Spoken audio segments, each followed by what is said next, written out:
Hello everyone, welcome back to my channel. और आज मैं आप लोगों से अपनी प्रेगनेंसी की जर्नी शेयर करूंगी। मेरी मैरिज कब हुई, हमने कब डिसाइड किया कि बेबी प्लान करना है, और उसमें हमको कौन कौन सी प्रॉब्लम्स फेस करनी पड़ी, कौन कौन से प्रिकॉशंस लेने पड़े, और क्या क्या हुआ। मैं आपको डिटेल से बताऊंगी, एक एक चीज़ें आपको क्लियर करूंगी कि प्रेगनेंसी में हमें कौन कौन सी प्रॉब्लम्स फेस करनी पड़ सकती है अगर आप 30+ हो गए हैं, और जो मुझे फेस करना पड़ा था, इसलिए आपसे मैं शेयर कर रही हूँ। मेरी जो मैरिज हुई थी वो 2016 में हुई थी, और आफ्टर मैरिज हम दोनों, मतलब हस्बैंड वाइफ, हम दोनों ही जॉब में थे। मेरे हस्बैंड भोपाल में जॉब कर रहे थे और मैं रायपुर में जॉब कर रही थी। वीकेंड पे हम लोग मिल लेते थे, और ऐसा कुछ था नहीं हमारा, ऐसे ही 1-2 साल ऐसे ही चलता रहा। हम लोग जॉब कर रहे थे, अच्छी सैलरी थी हमारी। फिर 2 साल बाद फिर 2 साल बाद ऐसा लगने लगा कि फैमिली के लोग भी बोलने लगे, father in law mother in law बोलने लगे कि अब तुम लोग को प्लान करना चाहिए। तो फिर हम लोग ना सोचने लग गए थे कि हम क्या करें। फिर उनकी जॉब भोपाल में और मेरी रायपुर में, तो हम लोग सोचने लग गए कि हम क्या करें, जॉब छोड़ें या वो जॉब छोड़कर रायपुर आ जाएं, या मैं जॉब छोड़कर भोपाल में ट्राई करूं, क्योंकि हम दोनों की प्राइवेट जॉब थी। फिर ऐसा था कि वो भोपाल छोड़कर रायपुर शिफ्ट हो जाएं, या फिर मैं रायपुर छोड़कर भोपाल में ट्राई करूं। ऐसा चल रहा था, हम दोनों ऐसा डिसाइड कर रहे थे कि क्या करें एक्चुअल में। फिर ऐसा हम ना, मतलब ऐसा हुआ कुछ कि सोच ही नहीं पा रहे थे, मतलब ना ही वो अपना जॉब शिफ्ट करना चाह रहे थे, और ना मैं दूसरी जगह ज्वाइन करना चाहती थी। हम लोग चल रहा था ऐसे ही हमारा चल रहा था। तो मतलब 2 इयर्स कंप्लीट हो चुके थे यहाँ पे, 3 इयर्स भी हमारे कंप्लीट होने वाले थे, पर कुछ ऐसा मतलब हो ही नहीं पा रहा था कि हम क्या करें, कैसे करें हम लोग। फिर उसके बाद फिर मेरे फादर इन लॉ का रिटायरमेंट का भी होने लग गया कि वो रिटायर्ड हो रहे हैं। 2018 में वो उनका रिटायरमेंट था, और हमारा जो घर है वो बिलासपुर में था। तो फिर इन पे भी प्रेशर बनने लग गया कि अब तुम लोग आ जाओ यहाँ पे, और फिर तुम लोग को कर लेना चाहिए प्लान, तुम लोग क्या कर रहे हो अलग अलग हो करके, ऐसा होने लग गया। फिर फाइनली मैंने डिसाइड किया कि मैं रायपुर का जॉब छोड़कर मैं बिलासपुर में ट्राई करूँगी। अगर मिल जाता है तो ठीक है, होप सो हम दोनों बिलासपुर में ही शिफ्ट हो जाएंगे। ये भी ट्राई करने लगे, मैं भी ट्राई करने लग गई। तो इनको बैंक में जॉब मिल गई, और मुझे कॉलेज में जॉब मिल गई, जैसे कि मुझे चाहिए था। मैं रायपुर में भी कॉलेज में पढ़ा रही थी, और बिलासपुर में भी मुझे गवर्नमेंट कॉलेज मिल गया, तो मैं एडहॉक बेसिस पे थी, वहाँ पे मैंने ज्वाइन कर लिया। उसके बाद फाइनली हमारा 4th ईयर स्टार्ट हो गया था, मतलब 3 साल कंप्लीट हो चुके थे और चौथा साल स्टार्ट हो गया था। फिर हम लोग के ऊपर प्रेशर तो बन ही रहा था। फिर हम लोग सोचने लगे कि नहीं, अब तो करना ही है फाइनली, मतलब जो 4th ईयर स्टार्ट हो गया है तो हमको करना ही था प्लान। तो इस बीच में ऐसा कुछ हुआ कि मतलब हम लोग कर रहे थे ट्राई।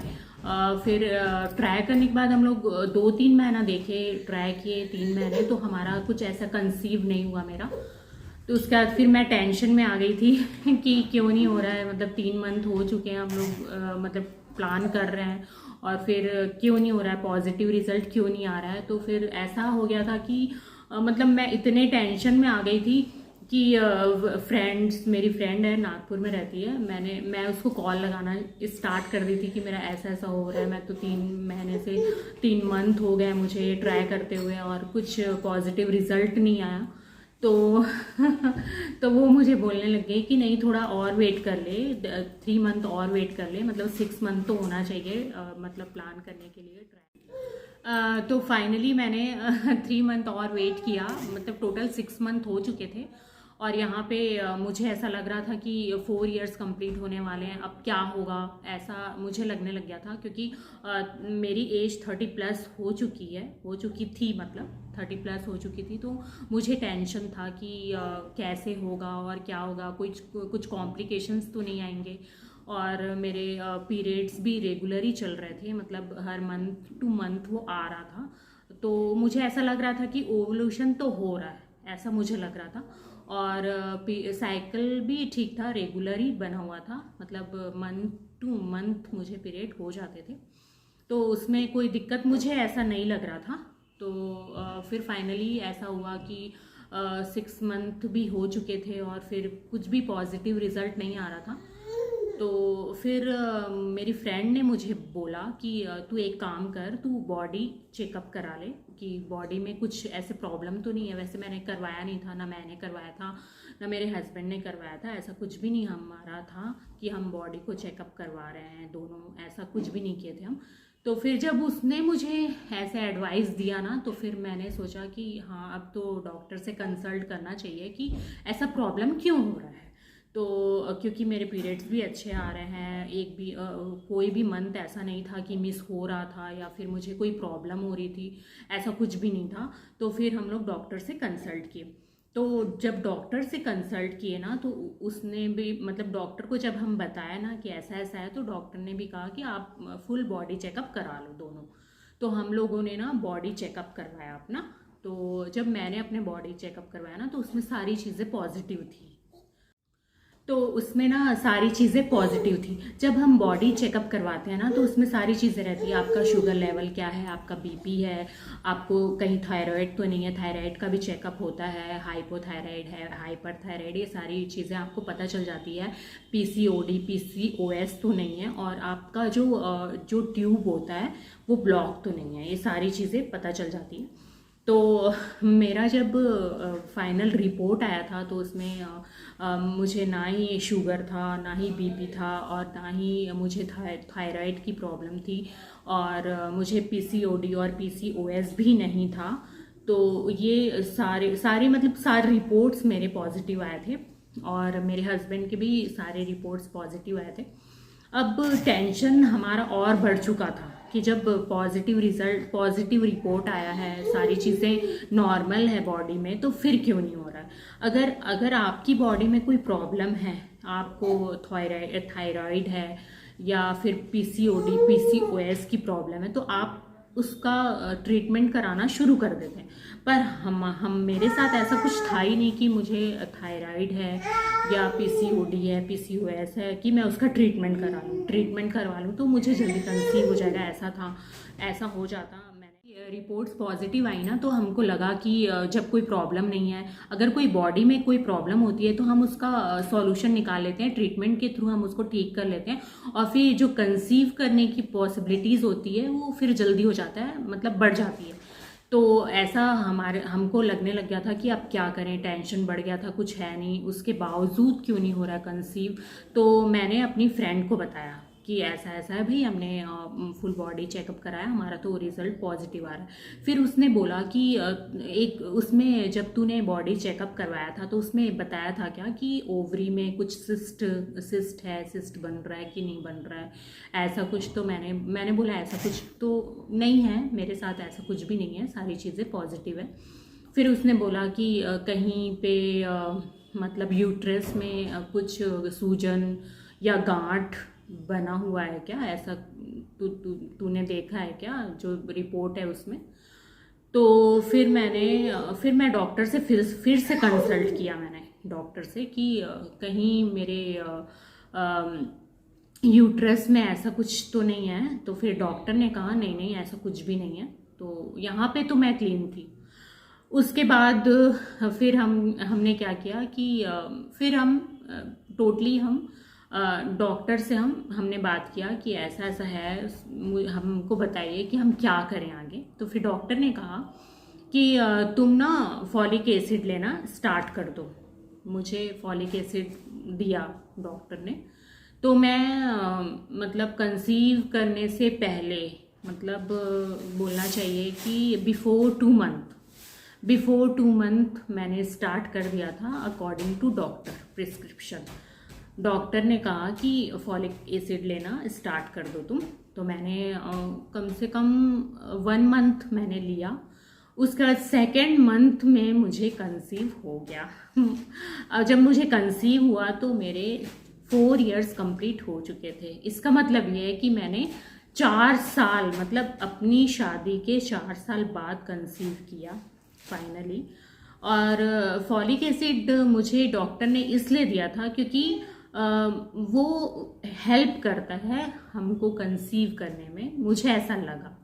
और डॉक्टर ने भी बताया कि फॉलिकुलर जो होता है, फॉलिक एसिड से अगर हमको कोई बेनिफिट्स नहीं मिलता है, अगर मान लो हम फॉलिक एसिड ले रहे हैं, 1 महीना लिया मैंने, 2 महीना लिया, उसके बाद कंसीव नहीं होता है, किसी भी वुमेन को अगर कंसीव नहीं होता है फॉलिक एसिड लेने के बाद, तो फिर डॉक्टर सेकेंड स्टेप पे जाते हैं। वो क्या करते हैं कि वो फॉलिकुलर कराते हैं।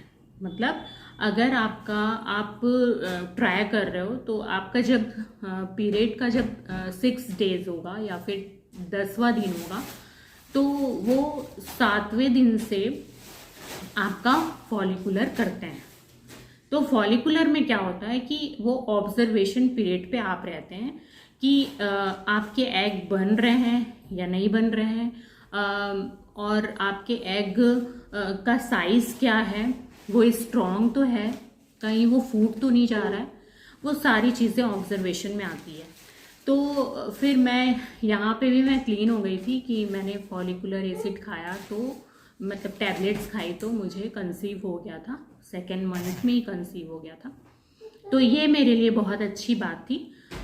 उसका जब मैंने कंसीव किया, ये बात है 2021 की, Feb 26 Feb, मुझे आज भी याद है 26 Feb में। तो उस दिन से मेरा फिर मुझे कंसीव हो गया था, और उस दिन मुझे गुड न्यूज़ मिला था कि कंसीव हो चुका है। फिर मैंने ट्रीटमेंट कराना स्टार्ट कर दिया, फिर मेरी टैबलेट्स भी स्टार्ट हो गई थी।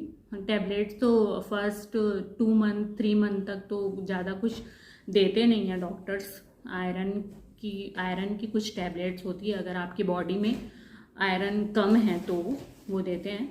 पर मैंने जब कंसीव किया उसके एक बिफोर 1 मंथ तो मैं ले ही रही थी फॉलिकुलर एसिड की टैबलेट। उसका जब मैंने कंसीव किया तब भी डॉक्टर ने मुझे 2 मंथ वो टैबलेट कंटिन्यू करने के लिए कहा था, और मैंने उस टैबलेट को कंटिन्यू किया। मतलब 2 मंथ कंप्लीट होने के बाद 3rd मंथ में जब मैंने अपना अल्ट्रासाउंड करवाया था, तो उसमें बेबी की हार्ट बीट पता चल गई थी। फीटल वेट तो उस समय होता नहीं है, तो हार्ट बीट मुझे पता चल गई थी। तो फॉलिकुलर एसिड तो मेरा कंटिन्यू चल ही रहा था वो। अब फर्स्ट के जो 5 मंथ होते हैं वो तो बहुत ही अच्छे स्मूथली मेरे गए थे। उसमें जैसे रूटीन भी होता है, जैसे डॉक्टर हमको बोलते हैं कि आप सोने में भी कोई रिस्ट्रिक्शन नहीं रहता है, आप लेफ़्ट भी सो सकते हो, राइट भी सो सकते हो, आपको जैसा कंफर्ट लग रहा है आप सो सकते हो। बट जो 5th मंथ के बाद जो हमारा एनॉर्मली स्कैन होता है, जिसमें 5वें महीने पे डॉक्टर हमको एक स्कैन करवाने के लिए बोलते हैं, जिसमें हमको ये पता चल जाता है कि आपका जो बेबी है उसकी आँखें, नाक, कान सारी चीज़ें सही हैं, और उसका जो दिमाग है वो सब ठीक तो है ना। तो ये वाला जो स्कैन होता है वो 5वें महीने में होता है, मतलब 5th मंथ में डॉक्टर करवाते हैं। ट्रिपल टेस्ट ऐसा कुछ नाम रहता है, मुझे अब 1 साल हो गया तो मुझे अच्छे से उतना क्लियर नहीं है। वो एनॉर्मली टेस्ट होता है, उसमें करवाते हैं। तो उस स्कैन में ये पता चल जाता है कि आपका बेबी पूरी तरीके से हेल्दी है, कंप्लीटली हेल्दी है, उसमें ये पता चल जाता है। तो उसके बारे में हम लोग को पता चल गया था कि बेबी हमारा हेल्दी है।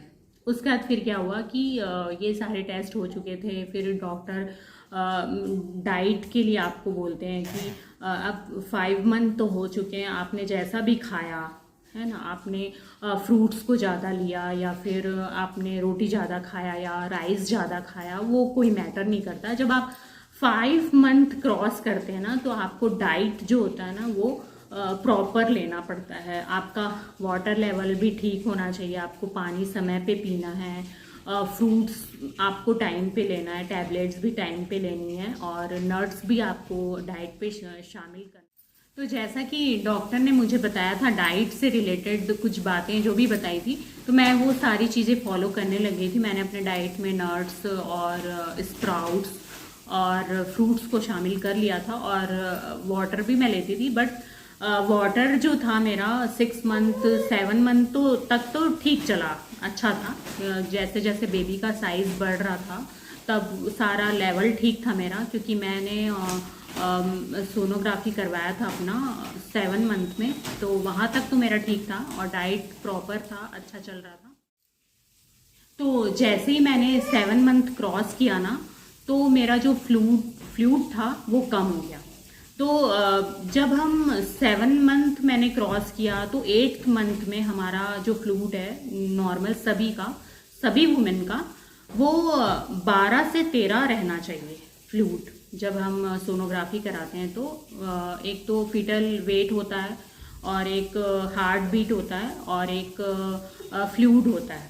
तो इसमें जो मेन होता है वो आपका फ्लूड होता है कि पानी कितना है आपके अंदर में जिसमें बच्चा है। अगर पानी कम हो जाता है तो आपको फिर सी सेक्शन में जाना पड़ता है। जब डिलीवरी होती है तो आपका सी सेक्शन होगा। नॉर्मल की जो पॉसिबिलिटीज़ होती है वो कम हो जाती है। तो मेरा जो था वो फ्लूड बहुत कम हो गया था। मतलब मेरा जो फ्लूड था 12-13 जो होना चाहिए, मतलब 12 to 13 जो होना चाहिए, वो मेरा जस्ट हाफ हो गया था। मेरा 6 पे पहुंच गया था फ्लूड। तो यहाँ पे डॉक्टर ने मुझे बोला कि आपका जो पानी है वो ना के बराबर है, वो कम हो गया है, और बेबी का क्या है, साइज बढ़ गया है, और आपका जो पानी है वो कम हो गया है। तो मैं टेंशन में आ गई कि मैं क्या करूं, और मुझे नॉर्मल डिलीवरी चाहिए था, मैं सी सेक्शन नहीं करवाना चाहती थी। तो मैंने डॉक्टर से बोला कि मैं नॉर्मल डिलीवरी करवाना चाहती हूँ, मैं सी सेक्शन पे नहीं जाना चाहती हूँ। तो फिर डॉक्टर ने ये बोला कि आप एक काम करो, आप नारियल पानी ज़्यादा पीना स्टार्ट कर दो। तो मैंने प्रोटीन भी इसमें शामिल किया, प्रोटीन और नारियल पानी, और जो वाटर होता है नॉर्मल वाटर भी लेने लग गई थी। तो मैंने 7 डेज उसको, मतलब डॉक्टर ने मुझे कहा कि 7 डेज ऑब्जर्व करते हैं, अगर तुम्हारा लेवल इंक्रीज होता है तो ठीक है, अगर नहीं होता है तो फिर आपको ड्रिप चढ़ाना पड़ेगा। तो फिर मैंने बोला ठीक है। तो मैंने बहुत ट्राई किया, जितना मैं नॉर्मल पानी पीती थी उससे ज़्यादा मैं पीने लग गई, रात रात में उठ उठ कर पीने लग गई, पर मेरा लेवल वैसा का वैसा ही रहा, मतलब कोई भी इम्प्रूवमेंट नहीं हुआ। तो फाइनली फिर डॉक्टर ने मुझे प्रिस्क्राइब किया कि आप ना ड्रिप चढ़वा लो अपने में, आप ड्रिप चढ़वाओ, तो तब आपका जो वाटर लेवल है वो 12 to 13 पहुंच जाएगा, जिससे कि आप नॉर्मल डिलीवरी करवा सकते हो। तो फिर मेरे हस्बैंड ने बोला कि ठीक है हम करवाएंगे। तो ये जो ड्रिप होता है, अगर आपका वाटर लेवल 6 में पहुंच जाता है तो आपको ड्रिप चढ़ाना पड़ता है वीक में 2 बार। तो मैं भी वीक में 2 बार चढ़ाती थी, ड्रिप चढ़वाने के लिए जाती थी। ऐसा मैंने किया 3 वीक्स, आई थिंक मैंने 3 वीक्स मैंने ऐसा किया। तो जब मैं करना स्टार्ट किया था मैंने, तो मेरे 7 मंथ तो क्रॉस हो चुके थे, और बोलना चाहिए 7.5 मंथ हो चुके थे मुझे, और फिर 3 वीक्स मैंने ड्रिप चढ़वाया था। और मेरा जो डिलीवरी डेट था वो 24 नवंबर था, 24 नवंबर 2021। उसमें उस बीच मेरे साथ प्रॉब्लम ये हो गई थी कि ड्रिप तो मेरा चढ़ रहा था, और पर मुझे ऐसा मन करता था कि मैं मीठा बहुत खाऊं। 7 मंथ में तो नहीं, 8 मंथ में तो ऐसा हो गया था कि मैं इतना ज़्यादा मीठा खाने लग गई थी कि 1 किलो ऐसा तो मैं 2-3 दिन में ख़त्म कर देती थी मीठा, इतना ज़्यादा मीठा खाती थी मैं। तो फाइनली मीठा खाने की वजह से मेरे शरीर में शुगर लेवल बढ़ गया था। तो शुगर लेवल जैसे ही बढ़ा मेरा, तो मेरे हाथ पे ना ऐसे होने लग गया। देखो ये स्पॉट्स होने लगे, दिख रहे हैं क्या आप? ये स्पॉट्स होने लगे थे, ये वाले ब्लैक है ना, ब्लैक, ये वाले पड़ गए थे पूरे पूरे पूरे हाथ में और पैर में भी ऐसे ऐसे स्पॉट हो गए थे। ये पूरे पूरे दाने निकलने लग गए थे मेरे। जब हम प्रेग्नेंट होते हैं तो हमको ऐसा लगता है कि हम बहुत अच्छी अच्छी चीज़ें खाएं। हमारा मन करता है कि किसी को मन करता है कि वो खट्टा खाए या पानी पूरी खाए या फिर इमली की चटनी बहुत सारी खा ले या फिर मीठा बहुत सारा खा ले। तो मेरे साथ ऐसा था कि मैं मीठा खाती थी, फर्स्ट मंथ 3rd मंथ से मीठा खाती थी, पर नॉर्मल खाती थी। बट 8 मंथ में जब मैं पहुंची तो मैं इतना ज़्यादा खाने लग गई थी कि मतलब जिसका कोई लिमिट ही नहीं है, ऐसा मैं खाने लग गई थी और मंगवा के खाने लगी थी। मेरे हस्बैंड तो फ्रस्ट्रेट हो गए थे कि ये इतना मीठा कैसे खा रही है। तो फाइनली मुझे मेरी प्रेगनेंसी में शुगर लेवल मेरा हाई हो गया था। तो फिर मैडम ने बोल दिया कि आप टोटली आप इस पे मतलब फोकस करो कि आपको शुगर लेवल अपना डाउन करना है। अगर आप नहीं डाउन करोगे तो आपको सी सेक्शन करवाना पड़ेगा। और मैं ये चीज़ सुन के बहुत टेंशन में आ गई थी। फिर मैंने वर्कआउट करना स्टार्ट किया। मैं मॉर्निंग में 1 घंटा और इवनिंग में 1 घंटा मतलब वर्कआउट करती थी। Workout in the sense walk करने लग गई थी। मॉर्निंग वॉक करती थी, फिर इवनिंग में भी वॉक करती थी। मतलब टोटल एक दिन में मैं 2 घंटे चलती थी। और ऐसे ही चल चल के मेरा जब 9 मंथ स्टार्ट हुआ तो फिर मुझे लेबर पेन होने लग गया। मतलब 3 दिन मुझे लेबर पेन हुआ। 21 नवंबर से स्टार्ट हो गया था, 21, 22, 23 मतलब 3 दिन मुझे लेबर पेन रहा। तो उसमें मैं हॉस्पिटल नहीं गई थी। फिर 24 नवंबर को मेरा फिर डिस्चार्ज स्टार्ट हो गया था। तो फिर मैं मॉर्निंग में गई। उसके बाद फिर मुझे एडमिट कर लिए थे वो लोग। एडमिट होने के बाद मतलब मैं मॉर्निंग में 11 बजे एडमिट हुई हूँ। उसके बाद नॉर्मल डिलीवरी था मेरा। तो फिर 5 घंटे मुझे लेबर पेन हुआ। टोटल मैं 11 बजे एडमिट हुई थी और 11 बजे से मैडम ने मुझे कहा कि आप चलना स्टार्ट कर दो, आपको नॉर्मल डिलीवरी करवानी है तो आप चलो। अब थक जाओगे तो बैठ जाना, बैठने के बाद फिर चलो, फिर बैठो, फिर चलो, फिर बैठो। तो ऐसा किया मैंने। तो 4 घंटे मेरे तो निकल गए थे। और उसके बाद का जो समय था वो मैं नहीं कर पा रही थी। मतलब मैं उठ के चल भी नहीं पा रही थी, मतलब मैं कुछ भी नहीं कर पा रही थी। और मैंने बोल दिया था कि अब मैं नॉर्मल डिलीवरी नहीं करवा सकती हूँ, मेरा सी सेक्शन कर दो। तो फिर डॉक्टर ने बोला ठीक है, हम आपके हस्बैंड को बता देते हैं कि आप नहीं कर पा रहे हो इस फेज। आपका लास्ट 1 घंटा बचा हुआ है, अगर आप 1 घंटे चल लोगे तो आपका नॉर्मल डिलीवरी हो जाएगा। बट मैं चल ही नहीं पा रही थी, मतलब मैं कोशिश ही नहीं कर पा रही थी, मतलब कुछ भी नहीं हो पा रहा था मेरे से, मैं बिल्कुल सुन्न पड़ गई थी। तो उसके बाद फिर डॉक्टर ने मेरे हस्बैंड को बुलाया, बोले तुम्हारी वाइफ तो नहीं चल पा रही है, लास्ट का 1 घंटा बचा है, अगर वो चल लेती है तो उसका नॉर्मल डिलीवरी हो जाएगा। तो फिर मेरे हस्बैंड आए मेरे को देखे और मैं बिल्कुल रो रही हूँ, मैं नहीं करवा सकती, मैं नहीं करवा सकती, मेरे को सी सेक्शन करवा दो। मेरे हस्बैंड ने बोला नहीं आशा तू कर लेगी, तू कर, तू ट्राई कर, बस 1 घंटा है, तू 1 घंटा पार कर ले, तेरा हो जाएगा। तो फिर ऐसा बोल के मेरे हस्बैंड डॉक्टर को बोले नहीं मैडम आप इसका नॉर्मल ही करवाओ और ये कर लेगी, यू कैन डू इट, ऐसा बोल के वो चले गए। उसके बाद मेरे पास कोई भी रास्ता नहीं था, मैं हिम्मत करके 1 घंटा और चली। टोटल 5 घंटा मैं चली। चलने के बाद फिर 5 बजे मेरा बेबी बाहर आया नॉर्मल डिलीवरी के थ्रू। और मुझे बहुत खुशी हुई कि मेरे हस्बैंड ने उस समय मुझे सपोर्ट नहीं किया, अगर वो करते तो शायद मेरा सी सेक्शन हो जाता। और मैं इतनी अच्छा उसके मतलब नॉर्मल डिलीवरी के बाद जो मुझे फील हुआ, मतलब जिस दिन मेरा नॉर्मल डिलीवरी हुआ उसके दूसरे दिन मैं चलने लग गई थी, तो मेरे को बहुत अच्छा लगा। उस समय मैंने अपने हस्बैंड को, थैंक्स टू माय हस्बैंड, अगर वो उस समय मुझे सपोर्ट करते और सी सेक्शन के लिए बोलते तो मेरी बॉडी आज इतनी अच्छी नहीं होती, क्योंकि मुझे कुछ भी पता नहीं चला कि मैंने एक बेबी को डिलीवर किया है। मैं बहुत हल्का फील कर रही थी। तो ये मेरी जर्नी थी। अगर नॉर्मल डिलीवरी के लिए आप अगर सोच रहे हैं, प्लानिंग के बाद नॉर्मल डिलीवरी करानी है, तो आप बिल्कुल एक्टिव रहो। मैं बहुत एक्टिव थी। मतलब झाड़ू पोछा वगैरह सारी चीज़ें मैं करती थी। और मैंने तो बर्तन भी बहुत धोए हैं, बर्तन धोना और कपड़े धोना बैठ बैठ के बहुत मैंने किया है।